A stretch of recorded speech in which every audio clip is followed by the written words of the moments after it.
because y'all just see your side and your agenda. You don't look at the group. Like, even for example, right? I don't mean to talk too much, but there was a Ice Cube was on a show called Cocktails with the Queens. I remember that. Vivica Fox. There was I think Selena Johnson, Lisa Ray, and like another woman. So this was around the time when Biden and Trump was going at it a couple years ago. So Ice Cube was contacted by two political parties. He said the Democrats contacted me because Ice Cube made a plan called the Plan for Black America. So he said, the Democrats said, we'll help you with your plan after we get in office. He said Trump and the Republicans reached out to him and said, hey, we want to implement your plan now. So when he was speaking this to black women, he was saying, hey, this is a plan for black people, and black people includes black men, black women, black boys, black girls. But the black women on the show said, hey, that sounds good, but what's in it for us? So the fact that a man is saying, I'm getting legislation pushed for black people, and women heard that and still distinguished themselves from the group to focus solely on themselves, to me speaks to a pathology where women, when they get a taste of power, they're not thinking about the many, they're just thinking about themselves. In addition to that, I watched that little clip, and they was saying, what about black women? Actually, what they said. And then Ice Cube said, black women ain't black people. And I'm glad I came across this video and listened to it, because I'm 56. You know, I got my plans to exit. I got my exit plan. I don't think love for me exists in America. I have my plan, and what I've learned to do in the last week and a half is I'm not telling nobody nothing no more. It makes no sense to tell anybody anything, because there's nobody, you know, the moves that I'm making is just, I get it now. So when I came across this thing right here, so I'm not telling nobody nothing. So when I came across this, I remember that so eloquently, and I said to myself, that should have been a wake-up call for our community, because we are not a community. This is why I say the community y'all call black. We are not a community. We are divided.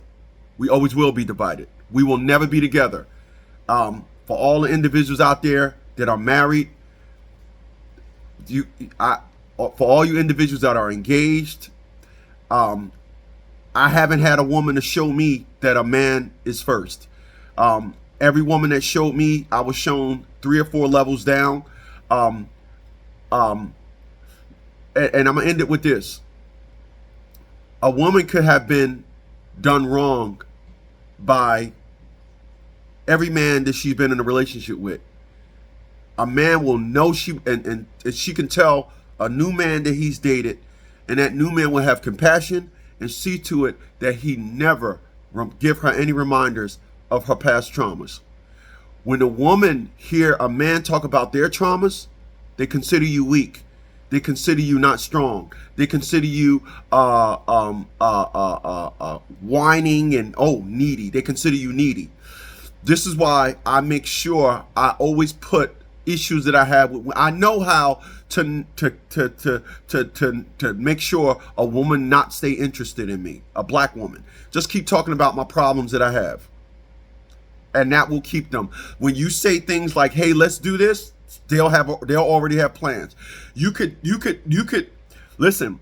You could be talking to them on the phone for 2 years, and then finally come out of your shell, or finally come out and say, you know what, I'm gonna invite her out for dinner, for lunch, and say, hey, I know we've been talking for 2 years, let's do lunch. She'll have plans. She'll just happen to have plans that time. It's the way it is. It's you're not getting them. Listen, I will tell you guys, like I will always tell you, I take vitamin supplements like these right here. These are my vitamins. These are all my vitamins I take. These are my vitamins.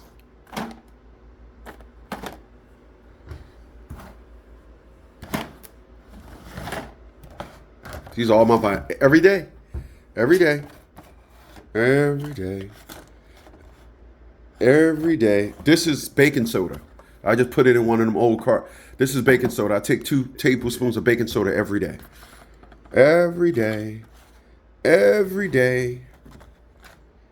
Every day. Hold on, there's more. Every day. These are my vitamins. Every day. Every day. I take them vitamins every day. And I take them vitamins because I don't get all the nutrition I need out of food. So I get it in supplements. If you're lacking something, then you must import it. I remember something my dad said to me. My dad said, he said, what's the one thing that you always see in hospitals? I said, doctors. He said, no, old people. He said, son, I'm old. All the natural steroids that my body used to produce, they don't produce them as much. So I have to put them in myself. So I put them in. I make sure I put them in myself. So my dad taught me the first perspective on when something that you need is missing, you supplement it. You bring it in. It's like Social Security. It's supposed to be supplemental income to supplement the income you already have. You're supposed to be working at a job,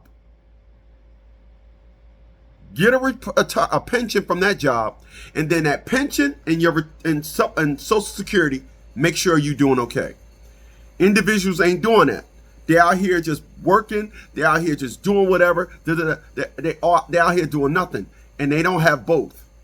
And this is the perspective and narrative that I see when I see women.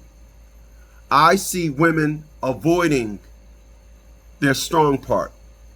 Because if I tell my insurance company, my homeowner's insurance company, when you're filling out for homeowners insurance, one of the questions they ask you is, do you have a dog? And when you say yeah, they ask what breed. Now, why do you think they want to know what breed? Because if you say you got a poodle, cool. But when I had my policy up in Pennsylvania and I told them I had a dog, somebody came knocking on my door. You said you had a dog. We need to see what breed it is. They just had to verify. They sent an insurance agent to my house to verify that it was in fact a boxer and not a pit bull. Why do you think insurance rates are more with pit bulls? All right? Because no matter what you say about a pit bull, they're going to have that reputation. So if women want to sit around here and act like they are always strong, not emotional. Emotional and leadership does not go together. This is why when you watch Star Trek, when Spock's planet blew up and he became captain, the future Spock said, you are Captain James T. Kirk. You are not the captain? He said, no, Spock, you are. And then he said, you must get him to compromise his position. And he said, how do I get him to do that? And then the future Spock said, Jim, I just watched my planet blow up. I assure you, I'm compromised. So he went back, he got beamed back onto the Starship Enterprise, and then started some crap with Spock and said, your mother just died. You don't even care? And then what did Spock say? If you're trying to get me to compromise my position and say I'm not in leadership, you can't. You know, being a Vulcan, right? And then what happened? He said, then the young James T. Kirk said, that was your mother. You don't love her. You never loved her. And then Spock went blitz on him, beat Captain T. Kirk's. And then what happened? He said, note this time in the log. I am surrendering. I have been compromised. I'm surrendering my position as captain. I have been compromised. It is amazing how, I was asked the other day, how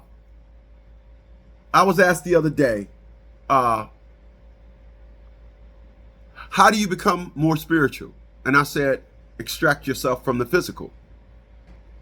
I don't live in the physical. That's why you've seen all them vitamins. I keep my body, this physical specimen, I give it the best chance it could get from orders from my spiritual side. But when I see our women,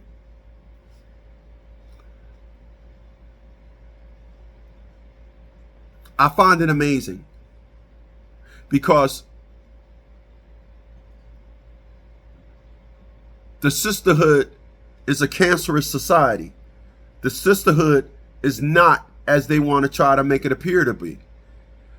This is the sisterhood that I know, and this is the sisterhood that I see. Women say that they support women, but they only support single women. Women don't support married women. They love to be divisive and divide the woman from the man and make the husband the enemy so that she could be a single mother just like y'all. Heard what she said? She said they love to make the man the enemy.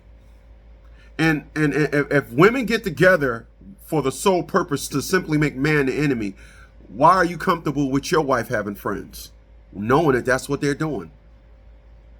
I told every woman that I know that I was interested in, I don't trust a woman with friends. And I don't, and never will. A woman, people, I'm going to tell y'all something too. I'm going to tell y'all the flip side of something. A woman will listen to you, will come back into your life, come back into your life, just so she could twist the knife. You would think that if you told a woman some things, she would not, as I stated earlier.